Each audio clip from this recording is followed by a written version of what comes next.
arras akkan deebi'ee dhufuudhaafi rakkoo irratti hirmaattanii warri na jajjabeessaa jirtan jirra jettanii jiraachuu keessan natti agarsiisaa jirtan mooraalinaaf ta'aa jirtan faamilii keebii qofsaalii baay'ee galatooma ulfaadhaa isiniin jechuun barbaada. Warri mana kanaaf beeksisa yookaan maatii ta'aa jirtan viidiyoo koo laayikii gochaa yaadanaaf kennaa jirtan ulfaadhaa isiniin jaa bakka jirtanitti nagaan jaalalli tokkummaan isiniif haa ta'u. Akkam jirtu isin nagaa keessaanii ana jira galata waaqayyo. Isinis baganaaf jiraattanii arras qimaamin keessan qo'aa kachi jettee jirti keessan aga xumura viidiyoo kanaatti na waliin godha gama sana kara sanaan hin godhatiina. Akkasumallee ijoollee gaaffii mana madaamii kontiraata xumurree jirra madaamii biyyattis nu galchuu diddee miindaas dabaluu diddee gaaffii jedhu irratti anis immoo kontiraata hojjechaa ture ittis jira waan ta'eef kanarraa wantan beekurraa gaaffii keessaniif deebii ta'a kan jedhu isinii qabadheen dhufe. Akkasumallee ijoolleen kanaan dura kontiraata yeroo dheeraa hojjechaa turtan isa kanarratti baay'ee gadi fageenyaan beektu waan ta'eef gaaffii ijoollee akkas jedhanii gaafatanii kanarratti koomentii irratti akka isin hirmaattan kabajaaf jaalalaan isin gaafachaa gara viidiyochaatti yeroon darbu amma kanoo karaa buutee jirtaa garam deemtaa jechuun keessaniin olii gara mana barumsaa ijoollee koo fidachuutti deemaa jira jechuudha. Mana barumsaa deemuutti jira.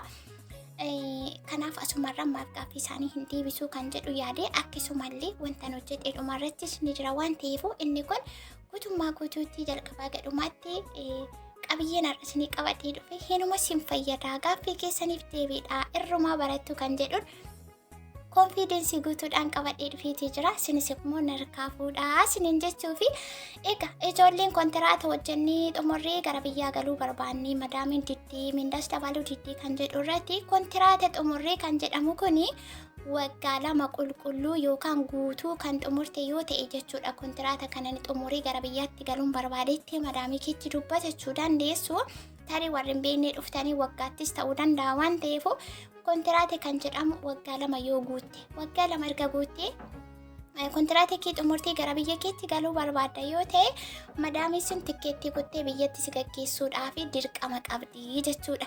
Yoo immoo manuma sana keessa hojjechuu barbaadda garuu miindaa naaf dabaltu yoo jette miindaa naa dabalii asuma hojjechuun barbaada itti hotti dubbatti miindaa hin dabaluu yoo jette erga miindaa naaf hin dabaltu ta'eeti gara biiroo nageessii mana jijjiirrachuun barbaada jettee akkasittiin amalaan gaafachuu jechuudha. Keessattuu ijoolleen kontiraata fixaniitu gara biyyaatti galuudhaaf jarjartan tarii madaamiin sun isinii taate tarii immoo isinitti hammaattee ta'uu danda'a. Yeroo sana yeroo dhumarraa geessanii dhuma kontiraata keessan yeroo geessan isa duraan isin rakkisaa turte san aarii keessan bahuudhaaf jettanii miira aariitiin biyya kootti nagalchi jettanii yoo ta'e inni kun rakkoo isa sana dhiiftanii nagaan ba'anii galuu kan taanu jiru waan ta'eef amalaan isa waan sana ofirraanfachiistaniitu deebi'een dhufa galeen deebi'eetiin dhufa waan ta'eef tikkeetti kutiitti nagalchii jettaniitu haala kanaan deebi'een dhufattanii amalaan biraa bahuu qabdu isiniin jaa. Yoo immoo mana jijjiirrachuu barbaaddan miindaa naa dabalii jettu miindaa naa dabaluu jettan miindaa hin dabaluu gaafa jette ta'e erga miindaa naa dabaluu hin dandeenye biiroo nageessii yamadaan mana jijjiirrachuun barbaada jettaniitu haala kanaan gaafattu jechuudha. Kuni kan ta'u yookaan dubbachuu dandeessan yookaan yeroo kam akka gaafachuu dandeessan yeroo waggaa 2 xumurtanii booda jechuudha. Waggaa 2 gaafa xumurte tikkeettii kee kuttee si gaggeessiti ati immoo deebi'een dhufaa jettee akkasitti amalaan biraa baata malee araboonni hin deebi'u mana kanatti jettee of daddarbachuun gaafa yerootti gaafattu isa kana hin jaallatan waan akkasii irratti ijoolleen keenya xiniqaaqeen qabdanii xiniqaaqee godhaa isiniin jechuufi gaaffiin keessan deebi'ee dheedheetii yaada. Bakka kanatti maal gochaa jirtaa akkanaan hin jennee fi mana barumsaa yeroo deemee dhufu baay'ee waa'ee aduu ho'aa kana hidhee isinitti himuu hin danda'u baay'ee ho'aa mataa na dhukkubsee waan ta'eef beeksiitti fayyadamaa jira jechuudha. Beeksiin baay'ee bareeda funyaanitti qabatan mataa yeroo nama dhukkubu namarraa tasgabbeessa. Akkasumallee warri garaa keessa ol isin deddeebi'u yoo jiraate makiinaa kan sodaattanii garaa keessanii akka tokko kan isin ta'u beeksii kanatti fayyadamaa. Beeksiin gosa garaagaraatu jira ani kanan qaba. Amma ani mana barumsaatii dhufee dhugaa dubbachuuf naannoo daqiiqaa 3-4 of hin beeku lafti naan maraa jira. Kanattiin ofitti qabu jira beeksiitii isiniin jaa. Viidiyoon kun itti aanee jiru akkuma amaleeffatameen waan hin qabe gadhiisee hin beeku.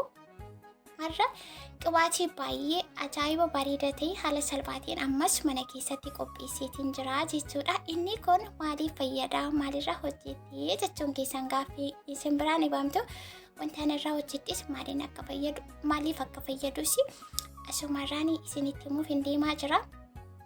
amma kana abiddarra jira jechuudha walitti ho'isaatiin jira.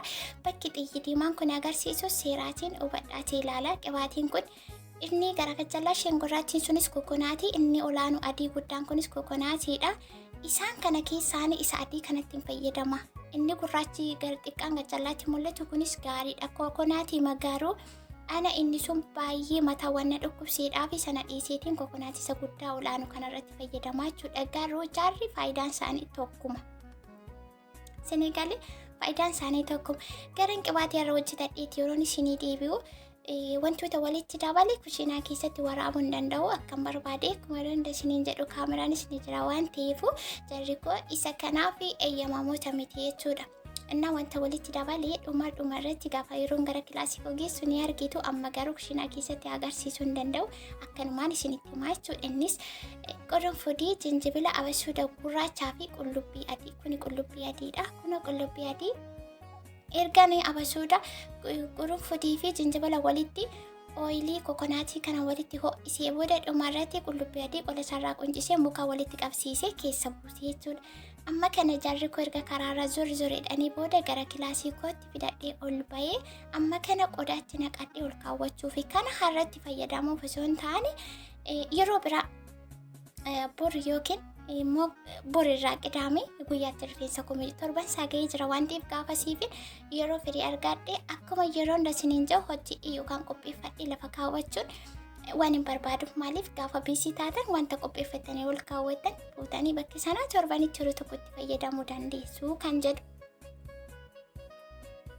Kunoo akkuma argaa jirtanii kunoo kana fakkaata akkuma isiniin jedhee qibaatii kokonaatii, jinjibila, abasuuda gurraacha, qurunfudii fi qullubbii adiidha. Qullubbii adiin kun egaa dhimma rifeensaa irratti gahee olaanaa faayidaa isaa kana isinitti himuu hin danda'u. Adiif gurraachi kan itti fayyadamu kana googlii irra seentanii sarchii gootanii salphaatti mirkaneeffachuu dandeessu.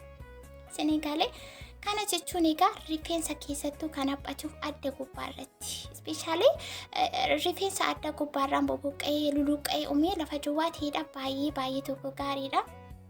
Kanaafuu warri rifeensi keessan sinjalaa boboqqa'ee haphatee fi adda gubbaarra sinjalaa dhume noormaalii waan akkasitti fayyadamaa isiniin jechuun barbaade. Jinjibila bichaatti soo fayyadamtaan rakkoo hin qabu, qurunfudis yoo ta'e rakkoo hin qabu, abasuuda gurraachas yoo ta'e rakkoo hin qabu. Hagas maroo walitti dabaluu dhiistan garuu yoo danda'ame haala kana bifanii qopheessi kanaan qopheeffatanii ol kaawwachuu dandeessu. Yeroo dheeraa isinii turuu danda'a. Akkuma argitani ani wanta itti fayyadamu irraa qammasiiti kan isinii fidu jechuudha. Wanta namni irraa qammasii isinii kenne sun immoo yoo hin miidhate nama sanallee ni miidha. Yoo hin fayyadate immoo sillee hin fayyadaa jechuudha. Akkasittiin saga tokko of amansiisuu yaala.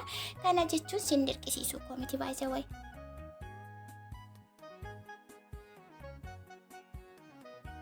Amma kana egaa haaluma argaa jirtan kanaatiin amma qodaatti naqachuuf qopheessee jira jechuudha. Akkuma argaa jirtanii qodaan koo kunoo ishee kanadha.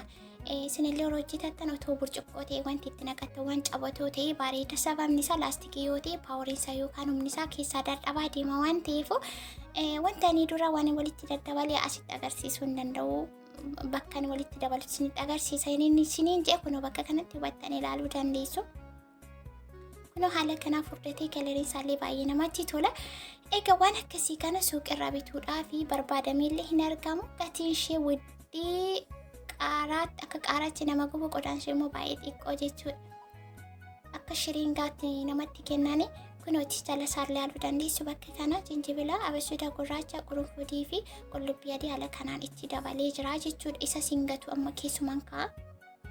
Gaafa itti fayyadamuu barbaadu irra isaa keessa zayitii isaa keessaa caalaleetiin itti fayyadama. Akkuma isiniin jedhe har'a itti fayyadamu miti bor yookiin borruurraa torban isaati waan ta'eef wannoon akkasii kana torbanitti yeroo tokko jechuudha. Kanan itti fayyadamee daqiiqaa 30 ofirratti tursee booda isa booda ofirraatiin miicaa jechuudha.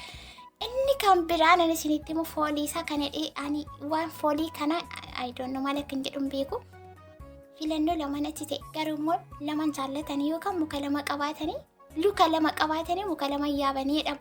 Foolii isaa baay'ee namaas xallaa baay'ee nama jibbisiisa. Daqiiqa tokko ofirra tursuu hin dandeessan. Faayidaan isaa immoo kan isaan olii narra kadhe jettuutti maal akka murteessu wallaalee ittuma fayyadama wayituu lubbuun baasuu kan jedhuun itti rakkachaa jira jechuudha. Baay'ee bareeda rifeensaaf baay'ee bareeda foolii isaa immoo ana akka kootti foolii isaa xiqqoo na rakkisiitu jira.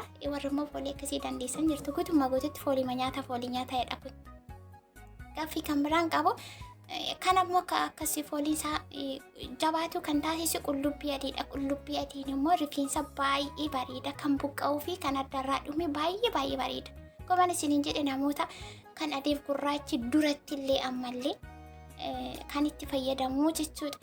Innaa haala kanaatiin xumureetiin jira. Kunoo kana fakkaata. Jalatti walgaa wanti keessa jiru kun isa booda irra keessatti carii jedhee kolor jedhee ta'a yeroo biraa fi yeroon itti fayyadamus immoo akkamittiin akkan jalqabu isaa kan ka'u yoon kan na wajjin jirtan na hordoftanidha yoo ta'e ni argitu. Kunootii akkasinitti mul'atutti waan keessa jiru isiniif ibsuu yaaleetiin jira. Qurunfudii, abasuuda gurraacha, jinjibilaa fi qibaatii kokonaatii isa adii guddaa olaanu kana jechuudha. Lamaasaa faayidaan isaa tokkuma. Garuu ishee xiqqoo qodaa gurraattii jalatti argamtu yookaan qodaan ishee biluu taate sun baay'ee mataa na dhukkubsee ana mataa lafaan namaree jennaan hin dhiise. Fayyaa ofirratti waan dhiibbaa qabu itti fayyadamuun baay'ee gaarii miti. Kanaafuu isinillee waan akkasiirraa of eeggadhaa kan isiniif ta'anii faayidaan saafuu malee dhiisuu qabdu isiniin jechuufi kunoo kana fakkaataa xumuree jira. Qodaa kutti naqadheetiin jira. Guyyaa borii yookaan borirra waaqayyo nagaan achiin nu haa ga'u jecha waliin itti fayyadamna. Agammaatti waan wajjin turtaniidhaa fi baay'ee ulfaadha galatoomaa isiniin jedha. Warri viidiyoo kurritti hirmaannaan keessan laayikii gochaatii akkasuma maatii beeksisa ta'artanis hunduma keessan galatoomaa isiniin jechuun barbaada. Ammas immoo gaaffii yoo qabaattan warri ijoolleen kontiraata hojjennee madaamin akkanaan gootee jettan gaaffii dabalataa yoo qabaattan koomentii irratti barreessuudhaan viidiyoo biraatii yeroon dhufu akkan isinii deebisutti akkasumallee warri kaanis irratti hirmaadha. Ana qofaa miti. Kan ani beeku isin beekuu dhabuu dandeessu.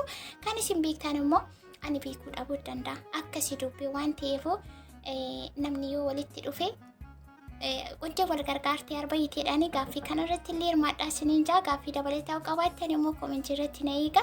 Bakki jirtanitti gaariin isin hin darbiini amtuun isin hin argine isin jaa. Sagaleen baay'ee na cufamuuf deemaa jira waan ta'eef viidiyoo kanan xumura baay'ee.